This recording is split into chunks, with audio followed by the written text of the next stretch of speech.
تو ہم دونوں ساتھ ہوتے۔ میں نے اس بات پر اعتراض نہیں کیا، میں جانتی تھی فضول میں یہ بات کرنے کا کوئی فائدہ نہیں رہا۔ میں پوری رات جاگتی رہی تھی۔ اس رات مجھے نیند نہیں آئی، آنکھوں سے مسلسل آنسو بہہ رہے تھے۔ مجھے اپنی ساس اور شوہر کا رویہ دیکھ کر اندازہ ہو گیا تھا کہ یہ لوگ آگے بھی میرے ساتھ ایسا ہی کچھ کریں گے، میری کوئی بات نہیں مانیں گے اور شوہر کے ساتھ بتانے کو بہت کم وقت ملے گا۔ اس خیال نے مجھے پریشان کر دیا تھا۔ صبح آنکھوں ہی میں ہو گئی تھی، میں نے اٹھ کر نماز پڑھی، پھر میری ساس نے کمرے میں دستک دے دی۔ انہوں نے شاید مجھے بھی جگانا تھا، ابھی صبح کے 7 بجے تھے۔ کہنے لگیں کہ بیٹا تیار ہو جاؤ، تمہارے ولیمے کے لیے بھی تمہیں دلہن تو بننا ہے۔ میں بھول گئی تھی کہ صبح میرا ولیمہ ہے۔ خیر سے میں تیار ہو گئی۔ ابھی میں نے سکون سے 2 گھنٹے ہی گزارے تھے کہ وہ خبیث شکل والا دیور پھر میرے سامنے آ گیا۔ دلہن باجی، آج آپ دلہن نہیں بنیں گی؟ اس نے بڑی امید سے پوچھا تھا۔ بظاہر وہ بات بڑی معصومانہ کرتا، لیکن مجھے نہ جانے کیوں اس میں ایک چالاکی سی محسوس ہوتی۔ میں نے اپنا منہ پھیر لیا۔ کہنے لگے کہ تم اس چھوٹے بچے سے ہنس کر بات نہیں کر سکتی، کتنی باتیں کرتا ہے تم سے، آگے پیچھے پھرتا ہے، تمہیں باجی باجی کہتا ہے، اور ایک تم ہو کہ اس کی سیدھی بات کا بھی جواب نہیں دیتی۔ مجھے بہت نیند آ رہی تھی، ولیمہ شام کو تھا۔ میں نے اپنی ساس سے کہا کہ میں کچھ دیر اپنے کمرے میں سونا چاہتی ہوں۔ انہوں نے 2-4 باتیں سنا کر مجھے اپنے کمرے میں واپس بھیج دیا۔ میں اپنے کمرے میں سونے کے لیے آ گئی۔ پوری رات کی بھی تھکی ہوئی تھی، رات کو بھی صحیح سے سو نہیں سکی۔ آ کر میں اپنے کمرے میں لیٹ گئی۔ میری آنکھ ابھی لگی ہی تھی کہ کمرے میں مجھے کسی کی آہٹ کا احساس ہوا۔ میں خوش ہو گئی کہ شاید میرے شوہر آئے ہیں، انہیں میرا خیال آ گیا ہوگا، اسی لیے میں خاموش بن کر لیٹی رہی۔ لیکن جب کافی دیر گزر گئی اور کچھ نہ ہوا بلکہ وہ آہٹ ادھر سے ادھر ہوتی رہی تو مجھے شک ہونے لگا۔ ایسا لگ رہا تھا جیسے یہ کوئی اور ہے۔ کسی نے ہلکے سے میرا دوپٹہ کھینچا۔ جو کوئی بھی تھا میرے چہرے کو دیکھنا چاہتا تھا۔ جب میں نے اپنی آنکھیں کھول کر دیکھا تو میں حیران رہ گئی۔ مجھے اپنی آنکھوں پر یقین نہیں آیا۔ میرے سامنے اور کوئی نہیں بلکہ جاسم کھڑا تھا۔ جاسم کو یہاں دیکھ کر مجھے بہت برا بھی لگا تھا اور میں سوچنے لگی کہ مجھے دروازہ بند کر لینا چاہیے تھا۔ اس طرح دروازہ کھلا چھوڑ کر میں سوئی ہی کیوں؟ یہ ساری غلطی میری تھی۔ میں چونک کر اٹھ بیٹھی۔ جاسم ڈھٹائی سے اپنے دانت دکھاتے ہوئے سامنے کرسی پر بیٹھ گیا۔ تمہارا مسئلہ کیا ہے؟ تم یہاں سے چلے کیوں نہیں جاتے؟ مجھے آرام کرنے دو۔ میری بات سن کر جاسم بڑی کمال ڈھٹائی سے کہنے لگا، بھابھی میں آپ کو کیا کہتا ہوں، میں تو بس بیٹھ کر آپ کو دیکھ رہا تھا، آپ کتنی خوبصورت لگ رہی ہیں، تمہیں ایسی بات کرتے ہوئے شرم آنی چاہیے، میں تمہاری بھابھی ہوں، تم یہ کیسی باتیں کر رہے ہو؟ ہاں بھابھی ہیں تبھی تو کہہ رہا ہوں، ورنہ میں ہر لڑکی کی تعریف تھوڑی نہ کرتا ہوں۔ وہ بڑے ارمانوں سے یہ بات کہتا، اپنے ہاتھ اپنے چہرے کو رکھتا مجھے دیکھنے لگا۔ اب یہ بہت زیادہ ہو گیا تھا۔ میں اٹھ کر اپنے کمرے سے باہر آ گئی۔ میری ساس مجھے دیکھ کر ہنسنے لگی۔ کیا ہوا بیٹی؟ وہ جاسم نا تم سے بہت پیار کرتا ہے، اسی لیے تمہارے پیچھے پیچھے کمرے میں آ گیا تھا۔ میں نے منع بھی کیا، کہا کہ ابھی دلہن سو رہی ہے، لیکن وہ میری کہاں سنتا ہے، بس بیٹی ہے ہی لاڈلا۔ مجھے اپنی ساس کی بات پر غصہ آیا۔ لگ رہا تھا جیسے انہوں نے جان بوجھ کر جاسم کو کمرے میں بھیجا ہے تاکہ میں نیند پوری نہ کر سکوں۔ لیکن اس کے بعد میں کمرے میں کنڈی لگا کر سوتی تھی۔ دوپہر کو جب بھی سونا ہوتا میں کمرے کو اندر سے اچھی طرح بند کر لیتی اور کھڑکیوں کو بھی تالا لگا دیتی۔ کھڑکیاں بھی بند ہوتی، کمرے کے پردے بھی گرا دیتی اور دروازے کو کنڈی لگا دیتی۔ لیکن پھر ایک اور عجیب واقعہ ہو گیا۔ اب میں اپنے دیور سے کھنچی کھنچی رہنے لگی۔ میں اس سے کوئی بھی بات چیت نہ کرتی۔ وہ تو میرے قریب آنے مجھ سے باتیں کرنے کی بھرپور کوشش کرتا، لیکن میں اسے دور دور رہتی تھی۔ پھر ایک بیٹھے ہوئے تھے، میں نے دیکھا میرا دیور وہاں نہیں تھا۔ میری ساس کہنے لگی کہ وہ ناراض ہو گیا ہے۔ میرے شوہر نے روٹ کر میری طرف دیکھا، وہ بہت غصے میں لگ رہے تھے، اسی کی وجہ سے ناراض ہوا ہوگا۔ یہ تو اس کو بالکل منہ ہی نہیں لگاتی، جیسے وہ کوئی گلی محلے کا غنڈہ ہو۔ میں نے اسے کتنی بار کہا ہے کہ جاسم کا حال چال پوچھ لیا کرو، اس سے بات کیا کرو، لیکن یہ تو جاسم کو جیسے کوئی غیر سمجھتی ہے۔ مجھے اس کا یہ رویہ اچھا نہیں لگتا امی، اسے سمجھا دیں ورنہ بات بڑھ جائے گی۔ شوہر کا رویہ مجھے پریشان کر رہا تھا کہ تبھی جاسم اپنے کمرے سے نکل آیا۔ میں نے دیکھا وہ بہت خوش لگ رہا تھا، ہم سب کے قریب آ کر بیٹھ گیا اور پھر میری ساتھ والی کرسی پر بیٹھ کر بولا، بھابھی مجھے پتہ ہے آپ مجھ سے بات نہیں کرتی، آپ کو لگتا ہے کہ آپ کا دیور بہت چھوٹا ہے، لیکن میں آپ کے لیے آج ایک ایسا تحفہ لے کر آیا ہوں کہ آپ اسے دیکھ کر خوش ہو جائیں گی، پھر آپ مجھ سے ہر بات کریں گی۔ پھر اس نے ایک بڑا سا تھیلا کھولا۔ اس تھیلے میں بہت خوبصورت ریشمی کپڑوں کا جوڑا تھا۔ کپڑے کی قیمت کم سے کم بھی 10 سے 15,000 تھی۔ اس جوڑے کو دیکھ کر میری آنکھیں پھیل گئیں۔ میں سوچنے لگی کہ یہ لڑکا اتنا مہنگا تحفہ کہاں سے لے کر آیا۔ تبھی اس نے ایک اور انکشاف کیا، کہنے لگا، بھابھی یہ پیسے کسی اور سے نہیں لیے میں نے، میری اپنی محنت کی کمائی کے ہیں۔ ساس بھی اسے حیرت سے دیکھ رہی تھی۔ اے جاسم، تو نے میرے پیسے تو نہیں چوری کیے؟ نہیں اماں، میں آپ کے پیسے کیوں چوری کروں گا؟ آپ کا بیٹا کوئی عام تھوڑی نہ ہے، میں بھی تو پیسے کما سکتا ہوں، میں جہاں سے مرضی کماؤں۔ آپ کو یہ نہیں سوچنا چاہیے۔ آپ یہ دیکھیں کہ میں بھابھی کے لیے کتنا پیارا تحفہ لے کر آیا ہوں۔ یہ دیکھ کر میری تو جان نکل گئی تھی۔ میرے شوہر کو بھی برا لگا، کہنے لگے، جاسم مجھے سچ سچ بتا دو کہ تم نے یہ تحفہ کہاں سے خریدا ہے، کہیں تم نے کسی دکان میں کوئی چوری تو نہیں کی؟ جاسم یہ سن کر رونے لگا۔ بھائی آپ کیسی باتیں کر رہے ہیں؟ میں آپ کو ایسا لگتا ہوں؟ میں چور نہیں ہوں، میں نے آج تک گھر سے کوئی چیز نہیں اٹھائی تو باہر سے کیوں اٹھاؤں گا؟ آپ کو کم از کم اپنے چھوٹے بھائی کے بارے میں اتنا تو سوچ لینا چاہیے۔ جاسم کو روتا دیکھ کر میرے شوہر میز سے اٹھ گئے اور اسے سمجھانے لگے کہ ایسی کوئی بات نہیں، میں تم پر مکمل بھروسہ کرتا ہوں، لیکن بس پریشان ہوتا ہوں کہ کہیں تم کوئی چیز وغیرہ اٹھا کر مصیبت میں نہ پڑ جاؤ، اور ہمیں تحفہ دینے کی ضرورت نہیں ہے، ہمارے پاس اللہ کا دیا سب کچھ ہے۔ میرے شوہر نے اس کے بعد مجھ پر پابندی لگا دی، کہنے لگے کہ اب تم جاسم سے روزانہ باتیں کیا کرو، یہ نہ ہو کہ تمہاری توجہ جیتنے کی خاطر وہ کسی غلط کام میں پڑ جائے۔ آج وہ تمہارے لیے مہنگا تحفہ نہ جانے کہاں سے لے کر آ گیا، کل کو اگر وہ کوئی اور چیز چوری کرنے سونے کی دکان پر چلا گیا تو کیا ہوگا؟ اب مجھے دیکھنا پڑے گا کہ یہ تحفہ کہاں سے لے کر آیا ہے۔ ایسا نہ ہو کہ واقعی میں کسی دکان سے لایا ہو۔ میں اپنے بھائی کو ذلیل ہوتا نہیں دیکھ سکتا، یہ ہم سب کا بہت لاڈلا ہے۔ میرے شوہر کی یہ بات سن کر مجھے مزید الجھن ہونے لگی تھی۔ اب میں کیا کرتی؟ میں نے دل میں سوچ لیا کہ آئندہ میں خاموش رہوں گی۔ شوہر نے مجھے سختی سے کہا تھا، اگر جاسم میرے کمرے میں آئے تو میں اسے منع نہیں کروں گی، اور اگر اس کی طرف سے کوئی بھی غلطی ہوگی تو اس کے ذمہ دار میرے شوہر ہوں گے۔ اسی وجہ سے شام کے وقت جاسم میرے کمرے میں آ گیا۔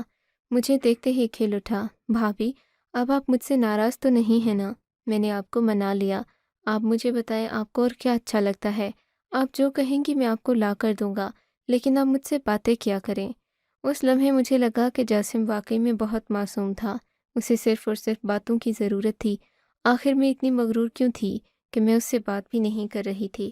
میں نے بھی دل میں سوچ لیا تھا کہ آئندہ میں جاسم سے روزانہ بات کروں گی، لیکن تم باتوں میں جاسم نے مجھ سے ایک عجیب بات پوچھی، جسے سن کر مجھے بڑا عجیب سا لگا۔ کہنے لگا، بھابھی آپ اپنے میکے کب جائیں گی؟ کون سے رنگ کے کپڑے پہن کر جائیں گی؟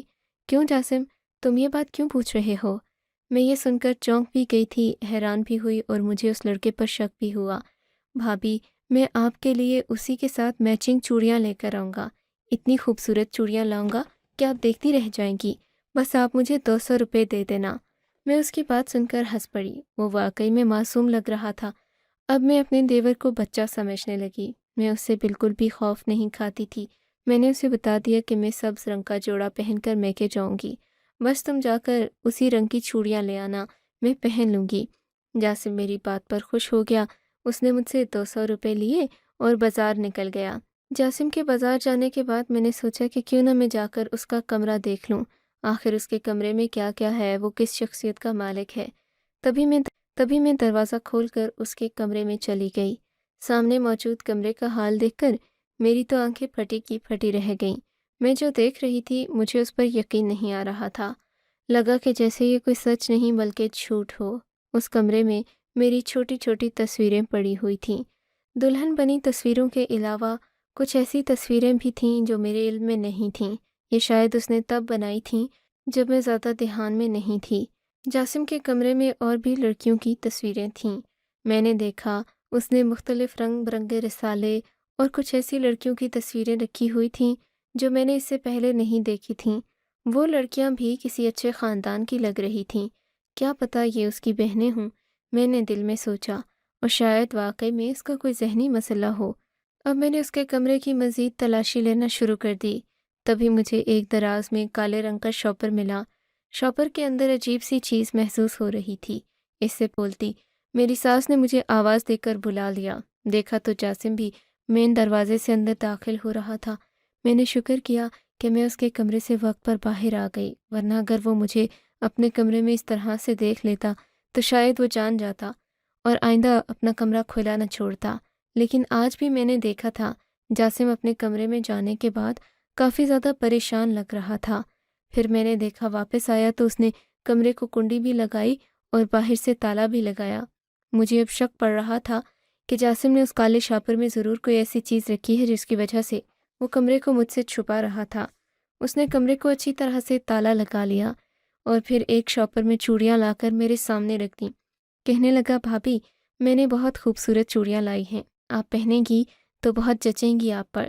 خیر اس وقت مجھے دیر ہو رہی تھی، میں نے زیادہ اس بات پر دھیان نہیں دیا۔ میں نے چوڑیاں پہن لیں اور پہن کر میں اپنے میکے چلی گئی۔ میرے دیور نے مجھ سے کہا کہ آپ وہاں پر جائیں گی تو میں بھی آپ کو لینے کے لیے آؤں گا، آپ فکر نہیں کرنا، بھیا باہر کام سے گئے ہوئے ہیں لیکن آپ کا دیور تو یہیں پر ہے، میں بھی آپ کے بھائی جیسا ہوں، جب آپ کا دل کرے واپس آنے کا تو مجھے بتائیے گا، میں آپ کو لینے آپ کے میکے آؤں گا۔ میں اپنے دیور کی چالاکیاں سمجھ رہی تھی لیکن چپ ہو گئی۔ جیسے ہی میکے پہنچی تو امی نے مجھ سے میری چوڑیوں کے بارے میں پوچھا، کہنے لگی یہ تو بڑی قیمتی چوڑیاں معلوم ہوتی ہیں۔ میں نے کہا نہیں امی، 200 روپے کی چوڑیاں ہیں، بازار سے لی ہیں۔ امی کہنے لگیں ایسا ہو ہی نہیں سکتا، یہ چوڑیاں 200 روپے کی نہیں ہیں، کم سے کم 6-7 ہزار روپے کی ہیں، ایسی چوڑیوں پر سونے کا پانی چڑھا ہوتا ہے اور یہ کافی مہنگی ہوتی ہیں۔ پھر کہنے لگیں کہ چلو بازار سے چل کر میں چیک کروا لوں گی۔ شام کو ہم لوگ بازار گئے، امی نے وہ چوڑیاں دکاندار کو دکھائیں۔ دکاندار نے بھی یہی بات کہی کہ یہ چوڑیاں 6-7 ہزار ہیں، کافی مہنگی ہیں۔ یہ دیکھ کر میرے تو پاؤں تلے سے زمین نکل گئی، کانوں سے دھواں نکلنے لگا۔ میں نے کہا امی میرے دیور نے مجھے 200 روپے میں لا کر دی ہیں۔ امی بھی حیران تھیں، کہنے لگیں کہ نہیں، تمہیں ضرور کوئی غلط فہمی ہوئی ہے، تمہارا دیور اس سے پہلے تمہیں 15,000 کا جوڑا لا کر دے چکا ہے اور اب یہ 7-8 ہزار کی چوڑیاں، مجھے تو کچھ گڑبڑ محسوس ہو رہی ہے۔ میں نے کہا امی میں کیا کروں، میرا شوہر تو کہتا ہے کہ دیور تمہارے بھائیوں جیسا ہے، اس لیے اس کے ساتھ بنا کر رکھو اور کبھی بھی اس کا دل نہیں توڑنا، وہ چھوٹا بچہ ہے۔ امی کہنے لگیں کہ بیٹی تم ہوشیار رہنا، مجھے یہ چھوٹا بچہ نہیں لگتا، یہ تمہیں بہت قیمتی تحفے دے رہا ہے، لیکن یہ قیمت پوری کیسے کر رہا ہے مجھے یہ سمجھ نہیں آتی۔ مرد کوئی چیز کبھی مفت نہیں دیتا، ضرور اس کے پیچھے اس کا کوئی نہ کوئی فائدہ ہوگا۔ تم ہمت کرو، اپنے شوہر سے بات کرو، اسے کہو کہ تمہیں اپنے دیور کے ساتھ کوئی بھروسہ نہیں ہے۔ لیکن میں جانتی تھی کہ یقین نہیں کرے گا، سو اماں کی بات بھی رکھ لی اور یہ بات اپنے دل میں ہی دبا لی۔ اگلے دن گھر پہنچی تو میرے دیور صاحب نے ایک اور فرمائش کر دی، بھابھی آج میرا دل کر رہا ہے کہ آپ لال جوڑا پہنیں، آپ دلہن لگتی ہیں نا اس میں۔ میں دیور کی بات سن کر چپ ہو گئی۔ میں اب اس کی باتوں سے پریشان ہوتی تھی لیکن جواب نہیں دیتی تھی۔ بھابھی بتائیں نا، اماں بھابھی سے کہے نا لال رنگ کا جوڑا پہنے، بھابھی آپ لال رنگ کا جوڑا پہنے۔ دیور نے میرا ہاتھ پکڑ لیا، میں نے غصے سے اپنا ہاتھ چھڑایا اور بولی میں صرف اپنے شوہر کی پسند پر کوئی بھی رنگ پہنتی ہوں، تم مجھے یہ بتانے والے کون ہوتے ہو؟ میری بات سن کر میری ساس نے مجھے دیکھا اور کہنے لگیں بیٹا تمہارے شوہر کو لال رنگ ضرور پسند آئے گا، ویسے بھی جاسم کہہ رہا ہے تو پہن لو، اس بیچارے کی خوشی بھی تو دیکھا کرو، معصوم سا ہے۔ میری ساس تو یہ کہہ کر خاموش ہو گئی تھیں، لیکن میں نے سوچ لیا تھا کہ آئندہ میں اپنے دیور کا راز جان کر رہوں گی۔ اسی رات ایک عجیب واقعہ ہوا۔ جاسم نے مجھ سے چھت پر جانے کی ضد کی، کہنے لگا چھت پر تازہ ہوا کھانے چلتے ہیں۔ میں بھی اس کے ساتھ ساتھ چل پڑی، لیکن تھوڑی دیر کے بعد جاسم چھت سے نیچے چلا گیا اور پھر میں نے جو دیکھا میری سمجھ سے باہر تھا۔ پچھلی دیوار سے ایک آدمی چھلانگ لگا کر ہماری چھت پر آیا۔ میں چیخ مارتے ہوئے وہاں سے بھاگی اور بھاگتے ہوئے نیچے آ گئی۔ میرے شوہر ابھی ابھی گھر آئے تھے، کہنے لگے کیا ہوا؟ میں نے کہا چھت پر کوئی آدمی تھا۔ پھر ہم سب لوگ چھت پر گئے، میرے شوہر نے وہ آدمی بہت ڈھونڈا پر انہیں کہیں نہیں ملا، کہنے لگے تم آئندہ سے چھت پر نہیں آنا۔ میرا دیور چپ بیٹھا تھا، لگتا تھا جیسے اسے کوئی بات بری لگی ہو۔ بھابھی آپ خواہ ڈر جاتی ہیں، کیا پتہ کوئی پڑوسی ہوا ہو، ادھر سے ادھر جا رہا ہو۔ آپ کو ڈرنا نہیں چاہیے۔ میں جاسم کی بات سن کر چپ ہو گئی تھی، لیکن میرے شوہر پتہ نہیں کیسے، لیکن وہ اس آدمی کو گریبان سے پکڑ کر نیچے مین گیٹ تک لائے تھے۔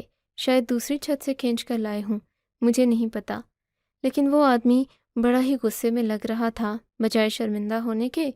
وہ سخت غصے میں تھا اور اس کا چہرہ لال ہو چکا تھا۔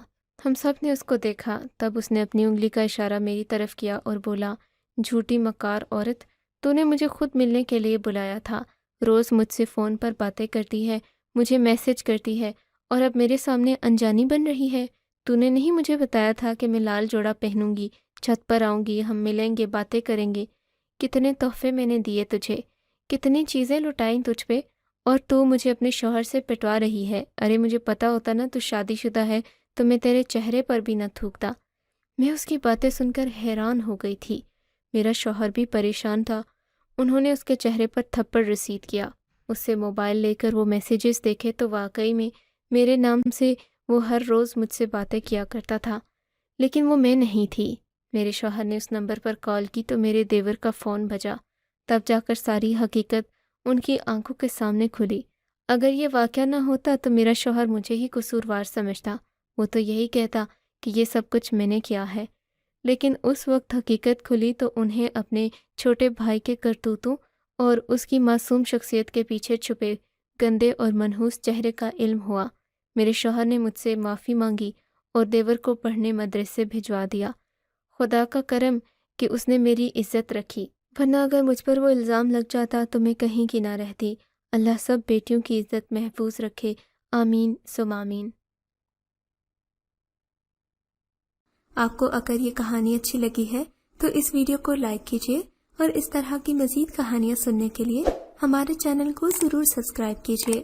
کہانی سننے کا شکریہ۔